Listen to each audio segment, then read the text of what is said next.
Welcome to the Combined Arms Simulations Complete Training Module. In this video, we will show you how to properly call in a resupply drop for the NATO team, call in a resupply run for the militia team, and how to properly use the medic system. The staff at CAS took an entire day in the freezing cold to bring you this content, which means you should click the like button and subscribe for all the hard work we put into this. Resupply operations can be found in the CAS Field Manual in Annex E, Appendix 2, and covers these exact procedures. The most important part of a resupply, whether NATO or militia, is a resupply card. This tells the pilot/driver the who, what, when, where, and why of the resupply. NATO has a 6-line resupply. Line 2 is irrelevant to militia as nothing is being dropped, therefore militia has a 5-line resupply card. If you are the one calling in for a resupply, ensure you have a few things in your kit. 1. A GPS able to provide an 8 to 10 digit MGRS grid. 2. Pen and paper. 3. A marking device. Whether it's a flare, smoke, or VF-17 panel, you need something to mark the LZ. This is relevant to both factions as supplies can be stolen and deception can be used by the enemy to mark a fake LZ. Any and all supplies can be stolen, whether NATO or militia. However, before you storm an airfield or knock out a vehicle, ensure you adhere to some basic safety protocols. Let's begin with NATO resupply and safety protocols. First, you must identify a large open field or opening in a canopy. The field is preferred to a canopy drop for a number of reasons. Thick canopy can prevent identification of LZs. A parachute cannot be utilized because it will get stuck in the trees. Most supplies will get damaged on impact, and it's an overall safety concern. You don't want one of these packages coming down on top of you. After you identify the LZ, start preparing your 6-line resupply card with the following information. Line 1, routine or urgent. If your ammo/medical supplies are critically low, an urgent request is needed. The pilots will respond faster to an urgent request. Line 2, hard or soft drop. A soft drop is an open field and loaders will use a parachute. A hard drop is anywhere but a field. The loaders will not use a parachute. Line 3, equipment. What supplies do you need? 2 bottles of ammo, 8 medic waters. Be specific. Multiple runs may be needed. Line 4, grid. The 8 to 10 digit grid that the LZ is located at. Line 5, method of marking. You may use a smoke, flare, VF-17 panel, or flashlight to reveal your position to the pilots. Smoke works best during the day and flares/flashlights work best at night. Line 6, enemy presence. Is there an enemy presence nearby? Should the pilots be weary of an airfield seizure? After you have written down all this information, you are ready to contact the pilots and request a resupply. Prepare for 5-line, over.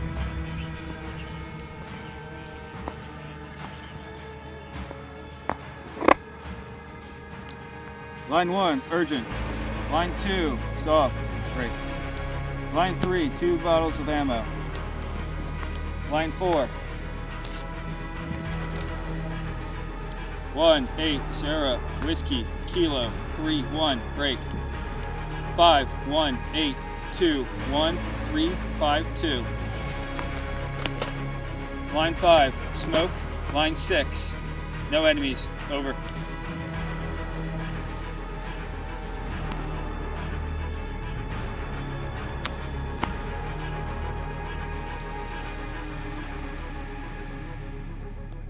ETA 1 minute, copies. ETA 1 minute. Copy. On drone, rep the 1, be advised. Let us know when you want to send smoke over. Popping smoke, colors orange, colors orange.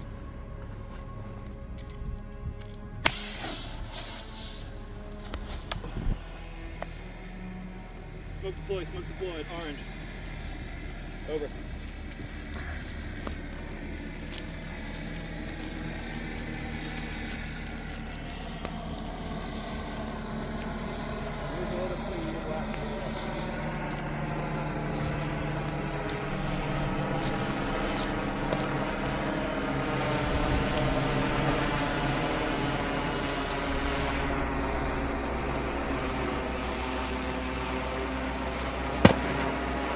The most important aspect of any landing zone is safety.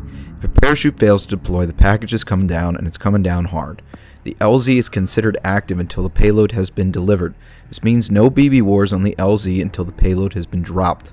Militia forces can seize an airfield, but they must wait for the payload to be dropped first. Watch this demonstration on the wrong way and the right way to seize an airfield.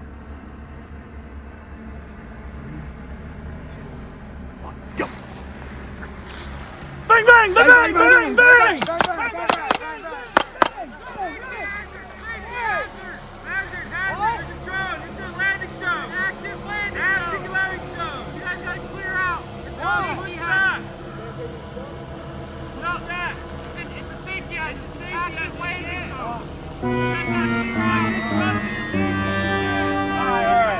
Safety.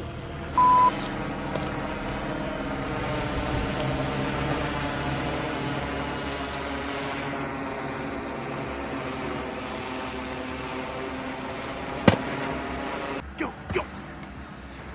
Bang, bang, bang, bang! Bang, bang, bang, bang, bang, bang, bang, bang, bang.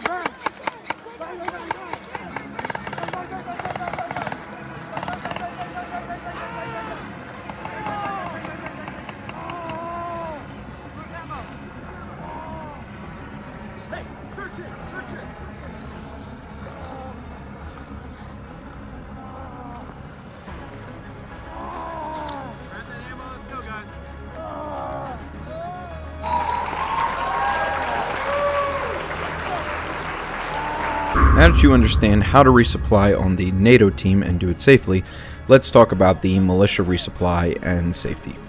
Militia team does not resupply via drone. Instead, they resupply by ground using the landscape and terrain to conceal their supply drops. First, you must identify a location that is well hidden and is not too close to the front line. As the LZ commander, you are responsible for not using the same route multiple times. The enemy can locate your supply point and intercept your supplies. So change your LZ after every single resupply. After you identify the LZ, start preparing your 5-line resupply card with the following information. Line 1, urgency, routine or urgent.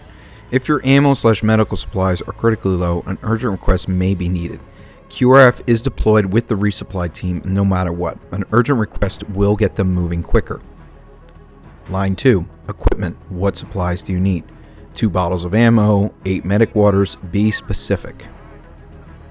Line 3, grid. The 8 to 10 digit grid that the LZ is located at. Line 4, method of marking. You may use smoke, flare, VF-17 panel, or flashlight to reveal your position to the driver. Smoke works best during the day, and flares/flashlights work best at night. Marking the LZ is especially important for the militia team because motors are loud, radios are loud, and the supply truck might drive right past you. The color of smoke is also important because the enemy can deploy a fake LZ to lure the supply truck into an ambush. Call the color of the smoke over the radio when the supply truck is 20 seconds out. That way they know which LZ is the actual LZ.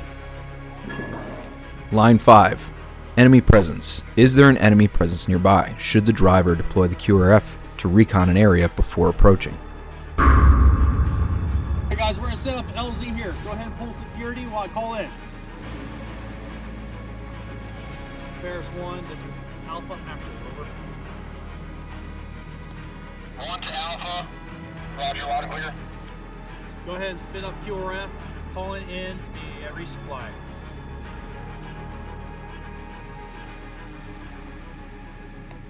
Roger that, loud and clear.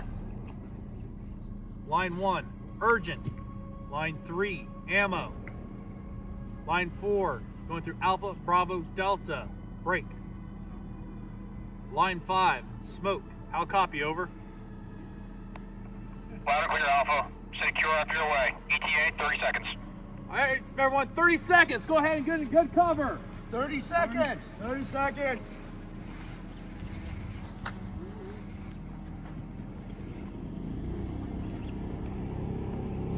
Alpha actual, you are up. ETA, 10 seconds.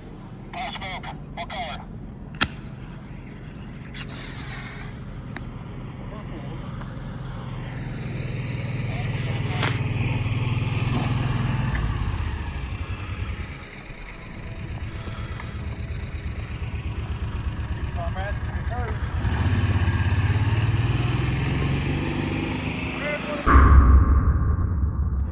There are a few things to consider when receiving supplies or raiding supplies. Don't jump out in front of a moving vehicle, and don't jump off or on the vehicle while it's moving. This applies to occupants like the QRF. To stop the vehicle and steal the supplies, shoot the driver and the occupants, if any, and wait for the vehicle to stop to steal the supplies. Standard medic rules apply to the driver and the occupants. First hit, you need a tourniquet. Second hit, you need an aid and litter team, or you wait your 15-minute bleed out time and everybody gets in the vehicle and returns to base. Alright, everyone, we're going to set up an LZ here for our ammo resupply. Go ahead and get in good cover. Forest 1, this is Alpha Actual, over. Copy that, Alpha. Loud and clear. Go ahead and spin up QRF and get ready for a 6-line resupply, over. Stand by. Go ahead. Line 1, urgent. Line 3, ammo. Line 4, going through Alpha, Bravo to Delta, break. Line 5, smoke. How copy, over? Loud and clear. Resupply heading your way. ETA 30 seconds. All right, 30 seconds. Get in good cover, everyone. 30 seconds.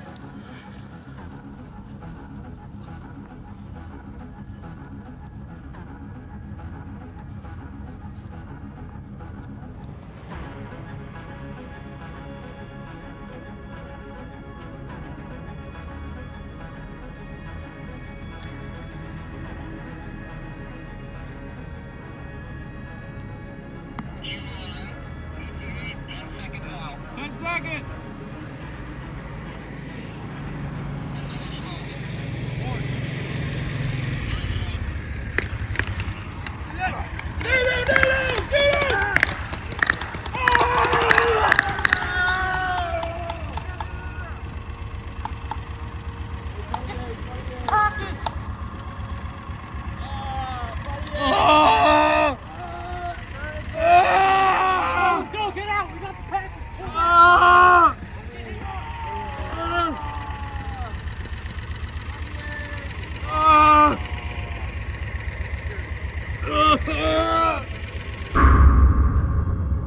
Congrats, you've completed resupply training. Let's move on to the medic system we use at CAS events. Information for the medic system can be found in Annex E, Appendix 1 of the CAS Field Manual, and talks about these procedures. Let's begin by defining a hit. A hit is a BB hitting you on any part of your body, gear, or gun. A grenade launcher also counts as a hit within 15 feet. So does a 40mm grenade launcher round, and mortars have a 20-foot kill radius. When you are hit by anything, you will scream at the top of your lungs and act out your death as dramatically as possible. Let's make this simple. One hit will require a tourniquet. Another hit requires an aid and litter team. It's that easy. The only caveat to this is if you have real or simulated weighted plates in your plate carrier and a ballistic helmet, you get an additional tourniquet. What do you need? I need another tourniquet. Do you have plates in a helmet? I got plates in a helmet. Okay.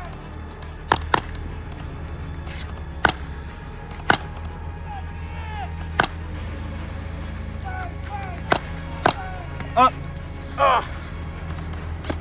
Let's talk about aid and litter teams. CAS is different from other organizers for the aid and litter system.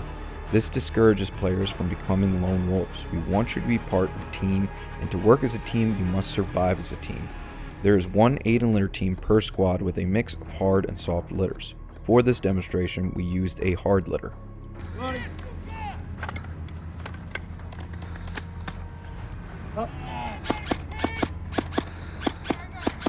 You can see that just getting the litter out of the carrier is a task. Now, this job should be done by 2 to 3 people, but in this case, we only had one person doing it, but you can see it is possible to do with one person.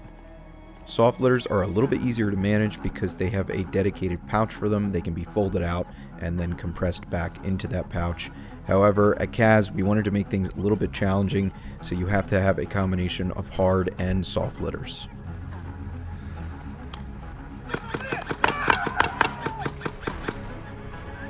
Hey, I'm gonna cover you and bring the litter to him. Ready? Go, go, go!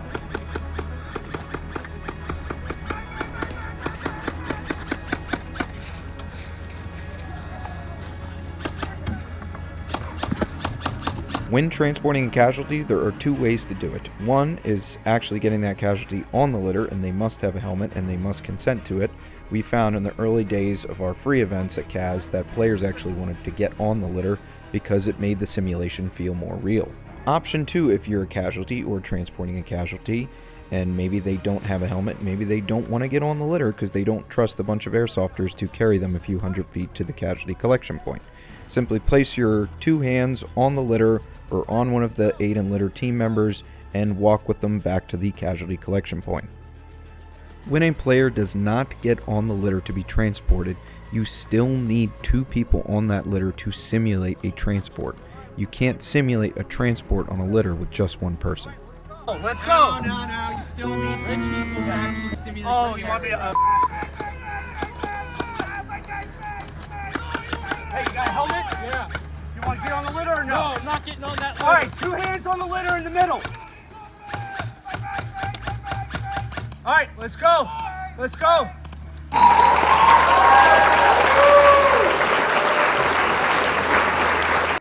Now that you are on the litter, you will be transported back to the casualty collection point where the medic will give you an 8-ounce water and reset your tourniquets. Hey, boy. Do you need an 8-ounce water? Yes. All right, sit up. Here's your 8-ounce water. I'm gonna reset your tourniquets.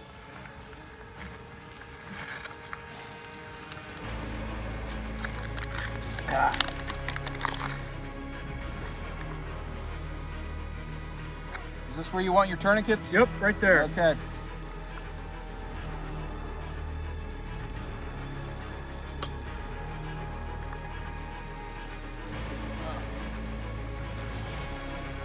All right, you're back in the fight. Return to your unit. All right, everyone. We're here for aid and litter retrieval of your patient. First things first, whenever the patient is on this litter, they have to have at least the helmet. If they don't have a helmet, you cannot lift them at all. You're going to preferably have 4 people on this litter. 2's okay, but 4 is preferable for safety, okay? If you do not feel comfortable lifting with 2 people and the patient's too heavy, do not lift them. Keep them there and just carry them on with grabbing on the side of the litter. So what they're going to do is they're going to go ahead and get down into prepared state. They're going to go start from the knee position. The person at the head is going to be in charge when saying to lift up and stop. So he's going to go ahead and say, prepare to lift. Prepare to lift. And he's going to go 3, 2, 1, lift. And they're going to go ahead and do that. 3, 2, 1, lift. They're going to walk with the patient now, okay? No running. Running's going to have tripping hazards. And they're going to walk forward. Both people are facing the direction they're walking. Stop. He's going to yell stop whenever he needs to here. And the head of the team is going to say, prepare to drop. Prepare to drop. Ready? And he's going to do 3, 2, 1, drop. 3, 2, 1, drop. And that's all you got to do. Remember, he has to have a helmet on him at all times or else he's not allowed on this litter. Oh, bang, bang, bang! While they're taking contact, whoever's hit's going to yell as loud as possible that they're hit. Head's going to say, down. Down. Drop with the patient. He's now hit and on the ground. The aid litter cannot move anymore. They're going to need someone else to take his spot here. He's going to do ferocious fire on the enemy to take him out. And they're going to prepare to take this patient back out of here.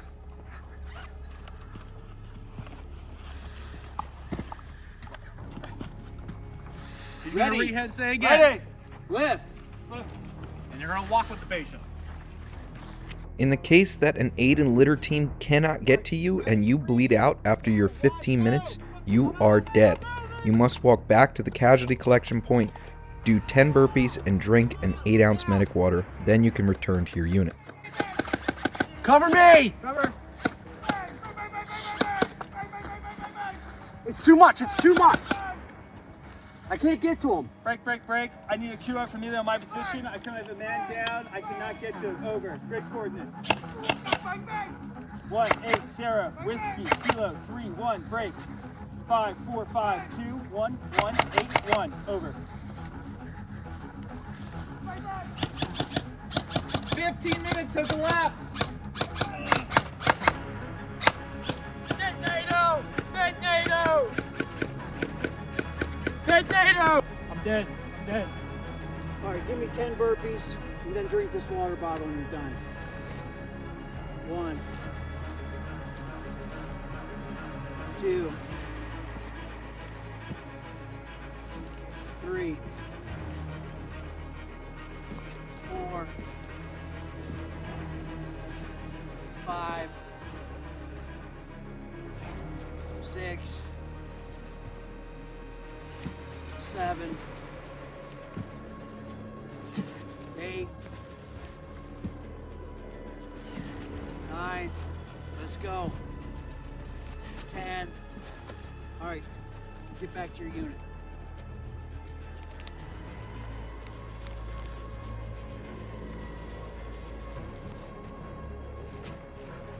The best thing you can do for yourself and your unit is return to the casualty collection point after your tourniquet has been applied or after your first hit.